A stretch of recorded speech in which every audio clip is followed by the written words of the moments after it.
한국사 시간 오늘은 12번째 시간이고 오늘은 대한제국에 대해서 배워보도록 할 거예요. 아간파천 이후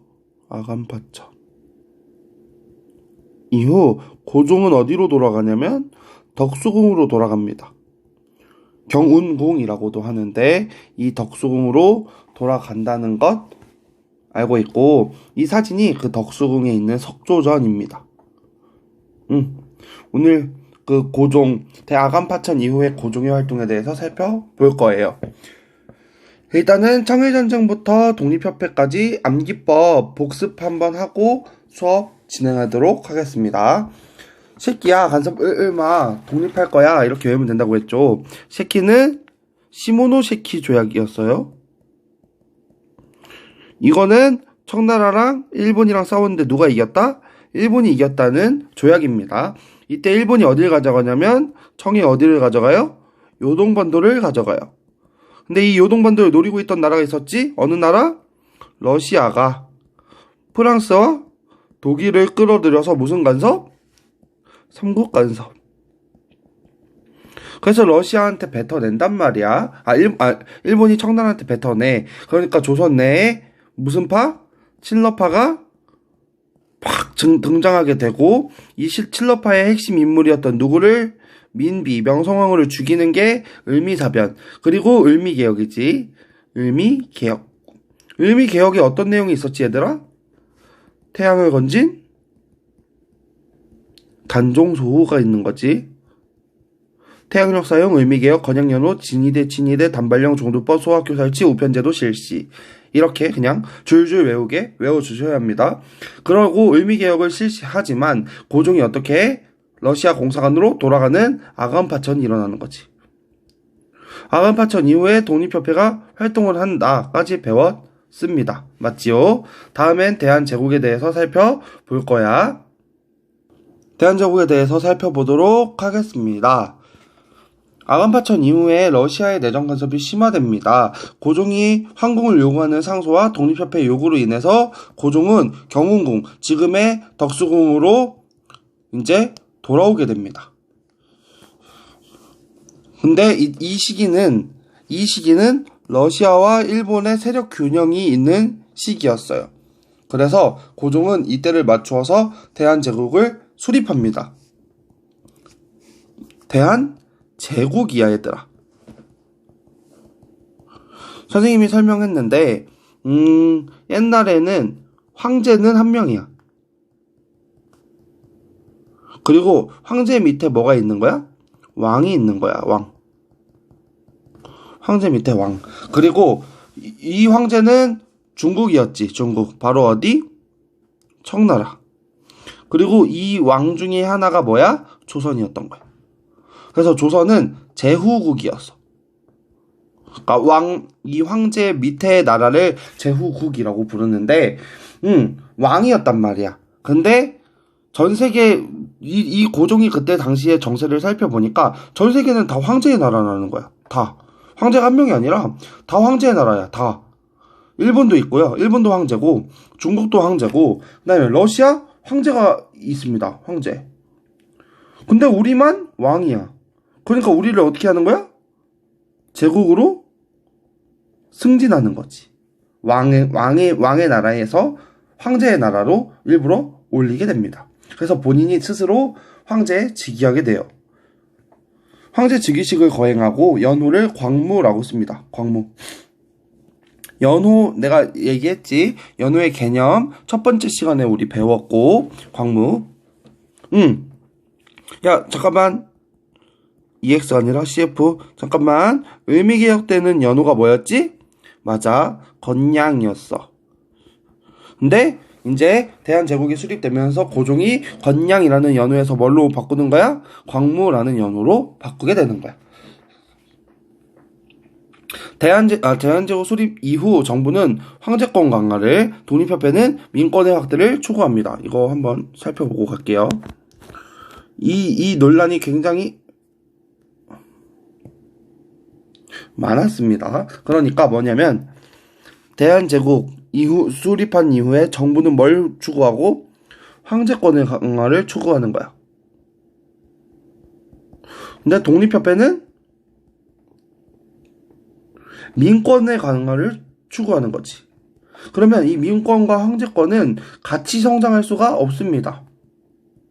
특히 민권이 성장하려면 황제가 자신의 권력을 내려놔야 되는데 그렇지 못하고 이런 대립구도가 생기게 되는 것이지요.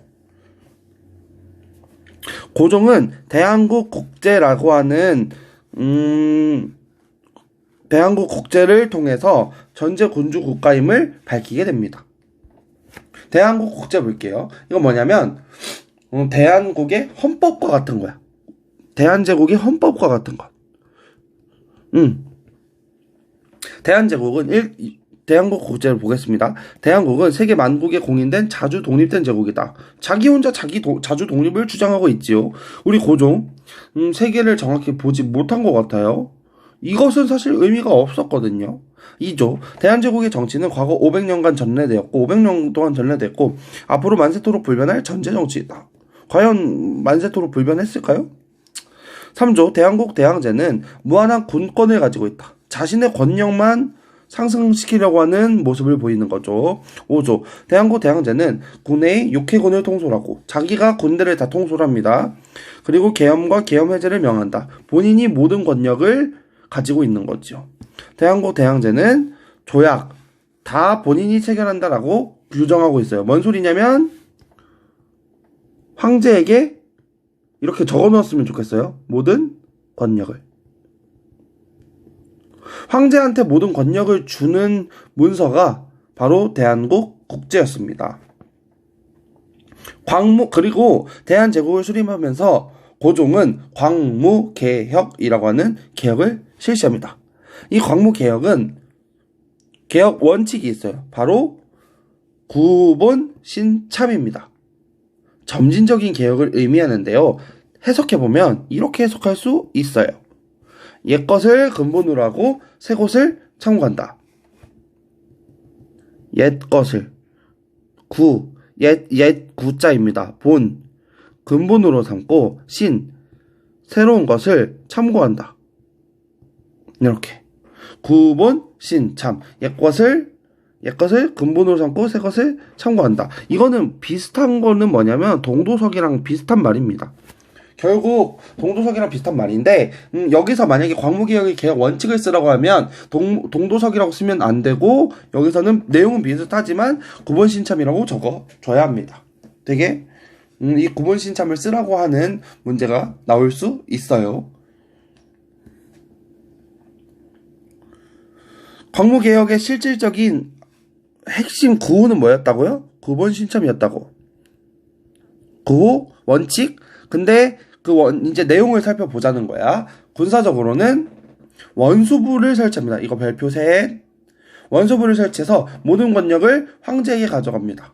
원수부. 그리고 중앙엔 시위대, 지방엔 진위대를 설치합니다. 시위대, 진위대. 그리고 해군을 창설하고 근대적인 군함을 도입합니다. 훈련대, 시위대, 친위대, 진위대. 이거 외우기 진짜 짜증나서 이렇게 쓰면 참 좋아요. 2차 갑오 때 훈시, 훈련대, 시위대. 그리고 을미개혁, 친진, 친위대, 진위대. 광무개혁, 시진, 시위대, 진위대. 개꿀팁. 진짜 선생님 이런 꿀팁 너네 학원 가도 못 배웁니다. 나만 이렇게 가르쳐요. 네, 자랑해봤습니다. 2차 갑오, 훈시, 을미개혁, 친진, 광무개혁, 시진. 이렇게 외우면 헷갈리지 않고 구체적으로 외울 수 있습니다. 광무개혁 내용 추가적으로 더 볼게요. 경제적으로는 이렇게 얘기합니다. 근대적 토지제도, 그리고 지세제도를 확립합니다. 예를 들어서 이거야. 이 땅에 대한 권리가 이만한 땅이 주인은 누구다. 주인은 임종일이라고 할게요. 그러면 지금 같은 경우는 예를 들어서 어떤 물건은 주인이 딱 정해져 있고 이 물건을 주인이 팔라고 하면 그냥 쉽게 팔 수 있습니다. 근데 과거에 광무개혁 이전의 토지는 어땠냐면 토지가 구체적으로 주인만 나타나 있는 게 아니야. 주인은 임종일이지만 무슨 권리가 이 안에 권리가 굉장히 많이 있습니다. 이 권리에 대한 주인이 다 따로 있어요. 경작권이라든지 이 권리 자체가 구체적으로 다른 사람으로 규정되어 있기 때문에 이 토지의 매매가 굉장히 어려웠단 말이야. 이것을 정리하는 사업이 근대적인 토지 제도를 확립하는 이 광무개혁에서 실시하는 사업입니다. 바로 무슨 사업이냐면 양전 사업이에요.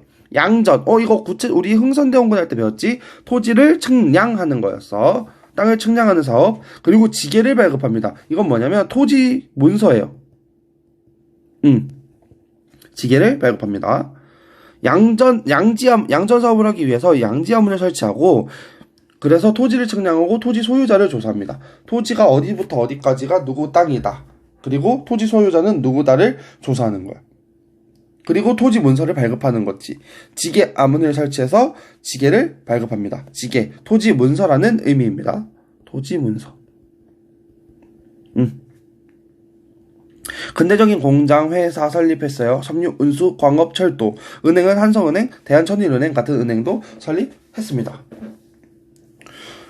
광무개혁 문화로는 전화를 가설하고 전차, 철도를 부설합니다. 그리고 교육으로는 상공학교, 광무학교를 설립하고 유학생을 파견합니다. 이것이 광무개혁의 내용 끝이에요. 네, 오늘 수업 진짜 짧을 것 같아. 글쓰기 활동 해볼게요. 이러한 대한제국을 평가하는 글쓰기 활동입니다. 가부터 읽어볼게요. 예전에는 근대 문물 수용이 기존 체제를 그대로 유지하는 부국강명을 위한 것이었다면 광무개혁에서는 본격적인 근대화와 국가의 독립을 위한 자주적 성격을 가졌다. 이거 긍정적으로 평가하고 있는 글입니다. 정치에서도 전제군주제가 강화되는 모습을 보였지만 가부개혁에서 추진하는 전체적인 것을 그대로 받아들였다. 뭔 소리냐면 지금 이 대한제국 잘하고 있었다. 긍정적으로 평가하는 글입니다. 다음, 나는 광무개혁은 경제문화적으로는 이전과는 확실히 다른 발전을 보여주었고 열강세력 균형 속에서 주체적으로 개혁을 추진했어. 주체적으로 개혁을 추진했다는 긍정적인 측면도 강조하고 있고요. 버트, 정치에서는 황제권의 강화를 내세우며 독립협회의 민권운동과 의회 설립운동을 탄압하는 등 역사의 흐름에 반대되는 모습도 보였다. 비판할 거는 비판하고 있는 나의 글이고요. 다. 광무개혁은 당시 민중의 정치 사회적 요구를 전혀 반영하지 못했다. 굉장히 부정적으로 보고 있어요. 구본신참이라고 하였지만 새로운 것은 체제 변화를 부르지 않는 근대적 문물 수용의 확대뿐이었다. 그리고 가부개혁에서 진행되었던 근대국가로의 지향에서 벗어나 이전의 전제군주제로 돌아가려는 모습을 보였다. 비판하고 있어요. 굉장히 부정적으로 보고 있는 글입니다. 여러분 스스로 광무개혁을 평가했으면 좋겠어요. 구본신참이라고 해서 굉장히 옛것을 근본으로 삼고 새것을 참고한다라는 개혁을 했지만 이 개혁이 실질적으로 당시 대한제국에 필요했냐고. 그 개혁들이 필요한 것도 있었고 이걸 왜 해? 라는 개혁 내용도 있었어. 그 개혁에 대해서 생각해보고 글을 써보자는 거야. 어떤 의미인지 알겠지? 이 개혁이 당시 대한제국에 필요했던 거. 그러니까 이렇게 얘기할 수 있는 거예요. 야, 다른 나라의 격을 맞추면서 왕이 통치하는 나라에서 재정으로 황제의 통치하는 나라로 올리면서 여러 세계와 견주는 나라로 만들려고 했어 라는 측면으로 보면 굉장히 긍정적으로 볼 수 있겠고, 지금 중요한 게 과연 황제권이야? 황제권이 중요했을까? 그 당시에는 민권이 더 중요하지 않았을까? 굳이 독립협회를 해산했어야 됐을까? 라는 생각에서 보면 부정적으로 평가할 수 있겠지. 여러분이 교과서, 오늘 선생님 수업, 그리고 프린트물 참고해서 스스로 대한제국을 평가해 봅시다. 오늘 수업은 굉장히 짧았어요. 수업이 짧은 만큼 맨날 수업이 길었으니까 오늘은 조금 일찍 마무리하도록 하겠습니다. 대한제국. 다음 시간에는 국권 침탈 과정에 대해서 살펴볼 거예요. 많은 조약이 기다리고 있어. 한일의정서, 1차 한일협약, 을사조약, 정미조약, 한일병합조약. 많은 조약을 살펴볼 내용입니다. 근데 이제 이 이야기를 보고 싶어요. 망국, 나라가 망했다는 의미지. 살아있는 게 모든 게 울음을 터뜨려도 하나도 이상하지 않을 것 같은 날. 이 잘못을 누구에게 하소연한단 말인가? 누구는 의분을 참지 못해 목을 맸고 총을 들었고 터전을 등졌어. 등불이 된 사람들. 이러한 망국의 과정을 볼 거야, 얘들아. 오늘 수업은 여기까지 할게요. 고생했어요.